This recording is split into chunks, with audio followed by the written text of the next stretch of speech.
Today, I will be discussing Chapter 3, the accounting equation. So these are our learning objectives. Illustrate the accounting equation, wherein we will define each of the elements of financial statements and use those definitions in determining the existence of an asset, liability, equity, income, or expense. And number two is to perform operations involving simple cases with the use of accounting equation in solving accounting problems.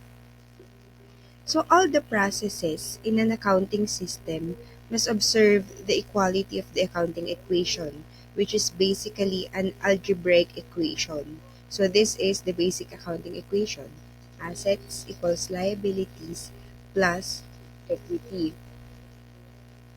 So sabi nila, mahirap daw yung accounting. Pero ito lang talaga yung tatandaan mong equation. Assets equals liabilities plus equity. Pero syempre, para mas maintindihan mo yung equation, dapat alam mo kung ano ang definition ng assets, ano ang liabilities, at ano ang equity. So what are these? Assets are the economic resources you control that have resulted from past events and can provide you with economic benefits. So there are three important words in the definition: control, past events, and economic benefits. So intindihin natin siya isa-isa. So in control, you don't necessarily need to own the economic resource for it to be considered your asset. What is important is that you control the right over the economic benefits that the resource may produce. So in control, control means you have the exclusive right to enjoy those benefits and the ability to prevent others from enjoying those benefits. So dapat ikaw lang ang may exclusive right to enjoy the benefits. So let's try examples. You own a building. However, you do not have the right to use, sell, lease, or transfer the building to another party. So ano mo siya? Asset mo ba siya? So tanungin mo muna, may control ka ba dun sa asset? So the answer is, the building is not your asset because you do not control the right over the economic benefits from it, even if you are the legal owner. Bakit sinabing wala kang control? Kasi sabi dun sa problem, you do not have the right to use, sell, lease, or transfer the building. So, basically, the building is not your asset. Another example, you acquired a cell phone from telecommunications company on a 2-year installment plan. The agreement states that if you miss an installment payment, the telecommunications company can get the cell phone back. So, is it your asset or not? So, upon taking possession, the cell phone becomes your asset even if you do not actually own it yet until you have fully paid the installment price. This is because you control the right over the economic benefits of the cellphone through exclusive use. Siyempre, kahit hindi mo pa siya bayad, nasa iyo pa din yung exclusive right to use the phone and may control ka pa rin dun sa phone. Pwede mo siyang i-transfer, pwede mo siyang ibenta, pero may obligation ka na bayaran siya at tapusin within 2 years. So, so asset mo pa din siya. How about the definition past events? So the control over an economic resource have resulted from a past event or transaction. Therefore, resources for which control is yet to be obtained in the future do not qualify as asset in the present. For example, you have an intention of purchasing a cellphone next year. So may cellphone ka na ba? Right now, the cellphone is not yet your asset. The cellphone becomes your asset only after you have purchased it and have taken possession over it. So, syempre, paano mo nga naman masasabing asset mo yung cellphone ay intention pa lang to buy ang meron ka? So, wala ka pang asset. So, ibig bang sabihin, kailangan may physical possession ka bago mo masabing asset mo siya? So, physical possession, however, is not always necessary for control to exist. For example, the money that you have deposited to a bank remains your asset despite the transfer of physical possession. This is because you still control the right over the money by withdrawing it or spending it through electronic means. So, meron kang pera, pero nasa bangko. So, technically, wala kang physical possession dun sa pera. Pero considered ba siya as asset mo or hindi? Siyempre, considered as asset mo pa rin siya kahit hindi mo siya hawak kasi may control ka pa rin sa kanya. Pwede mo siyang i-withdraw or pwede mo siyang gamitin through electronic means. So, yun yung example for that. How about economic benefits?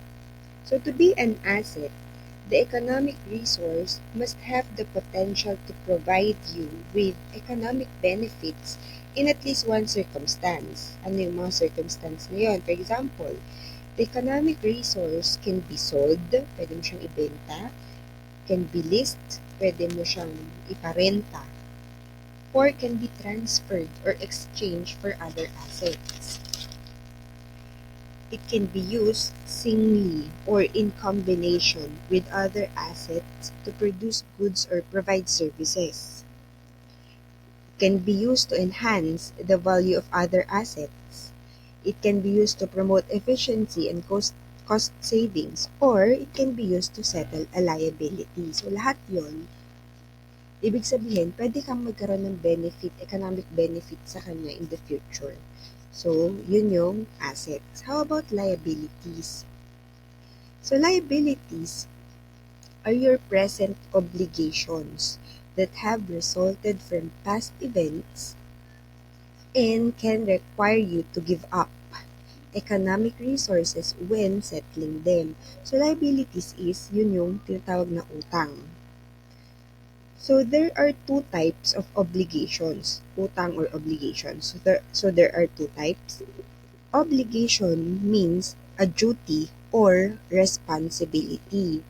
It is either legal obligation or constructive obligation. So, what is legal obligation?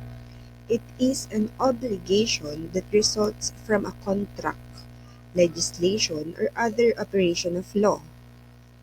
Yun yung legal obligation. Pag may contract, may legislation, ganyan. Ano naman yung constructive obligation?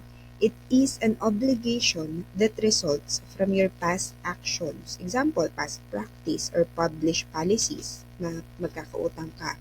So, yun yung constructive obligation that have created a valid expectation on others that you will accept and discharge certain responsibilities. So, yun yung two types of obligation. So, meron ulit siyang nabanggit dito sa definition na three important definition ng liabilities. So, present obligations daw siya, past events, give up economic resources. So, let's discuss giving up of economic resources. So, settling the obligation necessarily would require you to pay cash, to transfer other non-cash assets, or to render service. So, mag-give up ka doon ng economic resources. Siyempre, kasi, para mabayaran mo yung obligation na yon, kailangan mo magbayad ng cash. Kailangan, or pwede rin na depende sa pinag-usapan nyo, pwede ka rin magbigay ng asset rather than cash. Depende sa agreement nyo. Or pwede ka mag-render ng service. For example, imbes na bayaran mo siya, sasabihin mo na magre-render ka na lang ng service sa kanya. So, yun yung mga pwede mong i-give up na economic resources. Ano naman yung present obligations that have resulted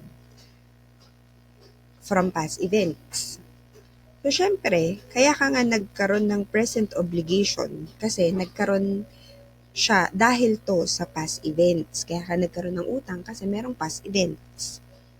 So, a present obligation exists as a result of past events if you have already obtained economic benefits. Nakatanggap ka na ng benefits galing sa kanya. Or, as a consequence, you are required to transfer uneconomic resources. So, uneconomic resource. So, meron na kayong agreement na dahil meron siyang binigay sa'yo na economic benefit, may agreement kayo na may itatransfer ka sa kanya na economic resource. So, yun yung present obligations na from a past events. So, example, you have an intention to purchase a cell phone in the future. Do you already have liabilities or obligation? Wala pa kasi may intention ka pa lang to purchase.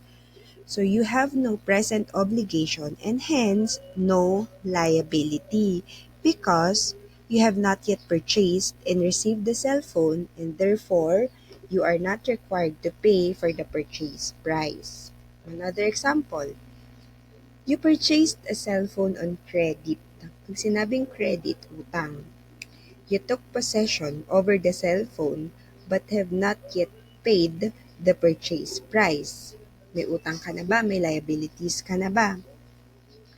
You have a present obligation and hence a liability because you have already purchased and received the cell phone and as a consequence, you are required to pay for the purchase price. So, anong klaseng obligation siya? Is it legal obligation or constructive obligation? So, this obligation is a legal obligation because it arises from a contract. Example, purchase contract. Another example, you earn taxable income during the period but have not yet paid the tax due to the government. Do you have an obligation?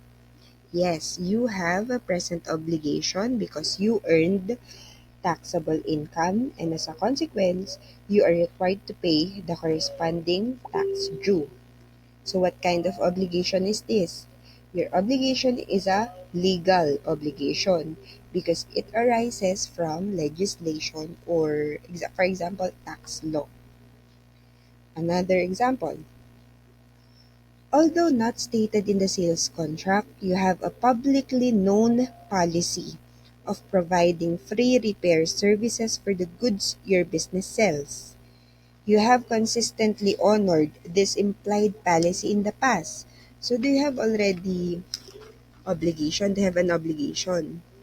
Yes, you have a present obligation to provide free repair service for the goods you have already sold because you have already taken an action by creating valid expectation on your customers that you will provide free repair services. And as a consequence, you will have to provide those free services. So what kind of obligation is this?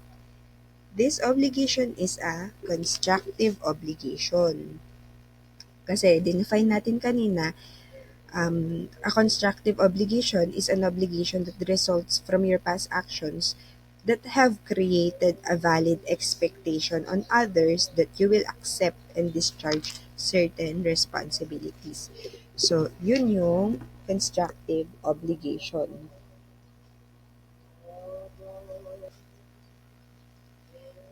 Okay, so the third element is equity. So the definition of equity is simply the residual of asset and liabilities. So kapag pinagbawas mo daw si asset at liabilities, yun na daw yung tinatawag na equity. Ganun lang siya i-define sa accounting. So other terms for equity are capital, net assets, and net worth. So yun yung definition ng equity. So kung ang formula natin is asset equals liabilities plus equity, parang sinasabi niya na si asset, si asset, parang may dalawang klase ng asset. Yung isa, asset na utang, at yung isa ay asset na capital. So, parang ganun yung interpretation nitong equation na to. So, sample tayo. You decided to put up a barbecue stand.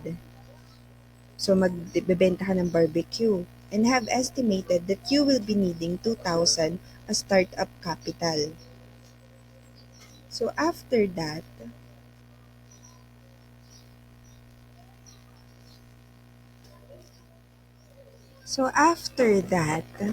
tinignan mo yung alkansya mo, kung magkano ba talagang available cash mo. Kasi sabi mo, kailangan mo ng 2,000 para magkaroon ka ng business na barbecue stand.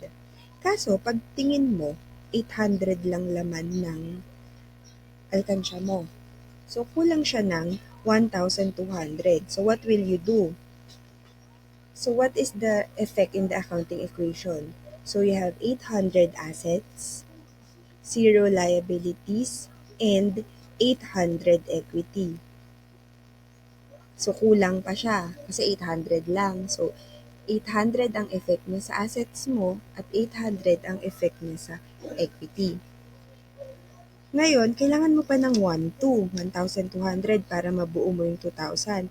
Kaya lang, 800 lang yung pera mo. Naghanap ka ngayon ng mauutangan ng 1,200. So, meron kang friend, pinautangan ka niya ng 1,200 for your business. Ano na magiging effect niya sa accounting equation? Madadagdagan ba yung asset mo? Yes, kasi syempre yung cash mo madadagdagan ng 1,200. So, total assets will be 2,000. Additional liabilities of 1,200. But your equity will remain the same, 800 pesos. So, yan na yung magiging accounting equation mo. 2,000 assets, liabilities of 1,200 kasi umutang ka, equity will remain the same, 800. Okay, next.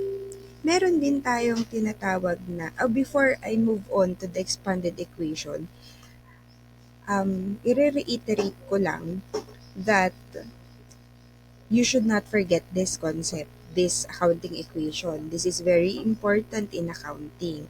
And always remember that the equality of the accounting equation must be maintained in all the accounting process of recording, classifying, and summarizing. So, dapat laging balance yung left side of the equation and right side of the equation. So, dapat balance siya.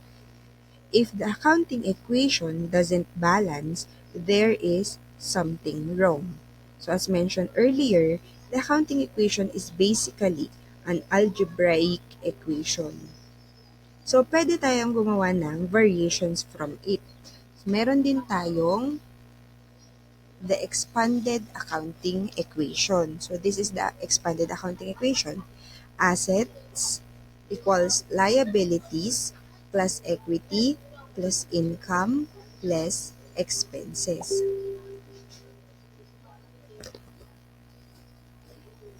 So let's discuss this expanded accounting equation. So we can expand the basic accounting equation by including two more elements, income and expenses. So the expanded accounting equation shows all the financial statement elements. So, ito yung lahat ng elements na makikita mo sa accounting, as a financial statements. So, may asset, may liabilities, may equity, may income, and expenses. Ngayon, let's discuss these two additional elements. So, basically, this is the same with the previously discussed accounting equation. May nadagdag lang na dalawang element. Kung mapapansin mo dito, si equity ay padagdag dito sa equation. Ngayon, si income and expenses, related din kasi siya sa equity.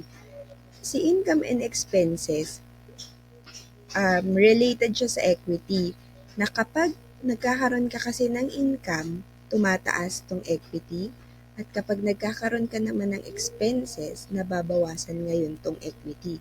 So, yun din yung effect niya sa equation. Income is added while expenses are deducted in the equation. This are because income increases equity and expenses decreases equity. So, yan yung explanation kung bakit ina-add si income at bakit binabawas si expenses. So, let's discuss these two elements.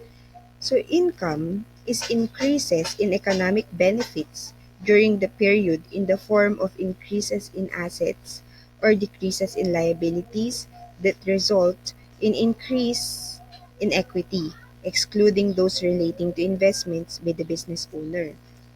Expenses are decreases in economic benefits during the period in the form of decreases in assets or increases in liabilities that result in decreases in equity, excluding those relating to distributions to the business owner.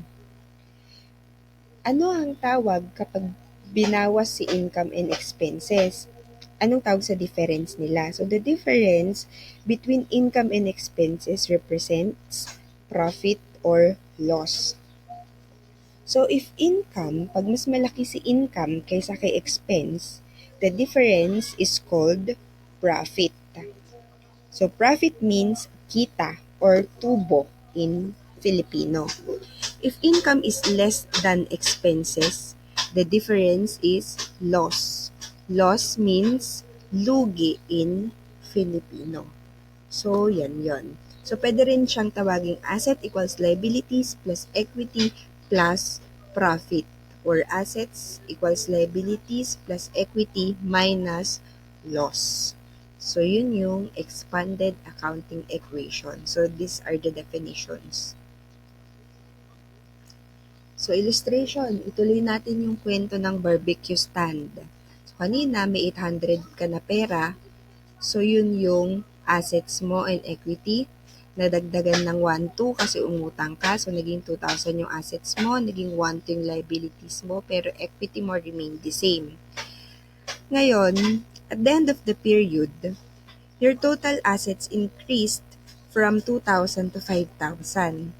And your total liabilities decrease from 1,200 to 400. Anong effect niya ngayon sa accounting equation mo? Ulit, total assets increase from 2,000 to 5,000. Total liabilities decrease from 1,2 to 400. So, syempre, yung asset mo magiging 5,000, yung liabilities mo magiging 400, yung equity mo will remain the same. Balance pa rin ba yung equation mo? Yes. Additional, nagkaroon ka daw ng profit for the period amounting to 3,800.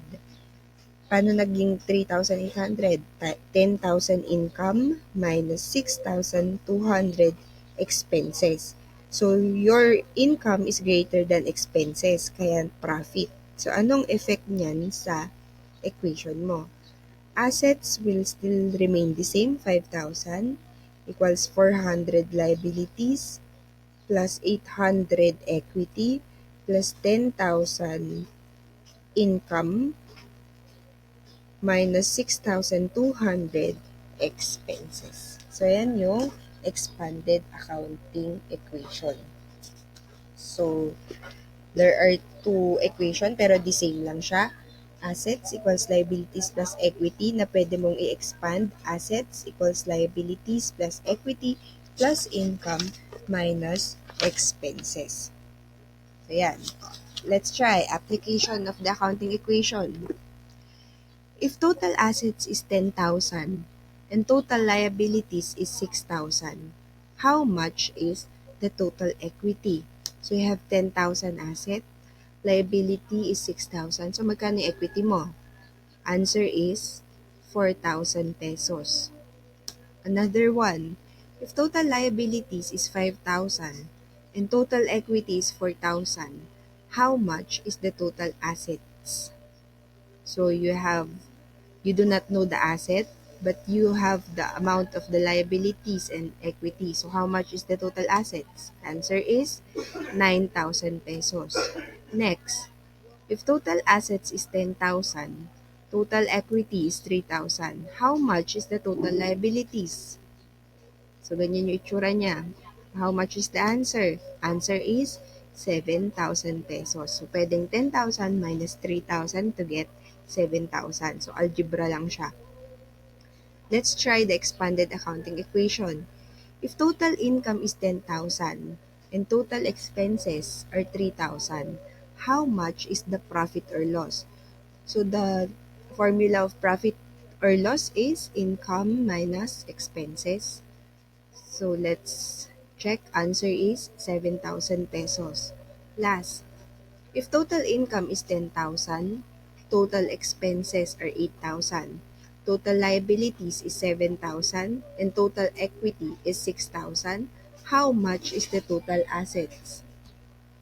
So yan yung magiging formula mo. Answer is 15,000 pesos. So for any questions and reactions, chat, you may send a personal message in our Microsoft Teams. So thank you.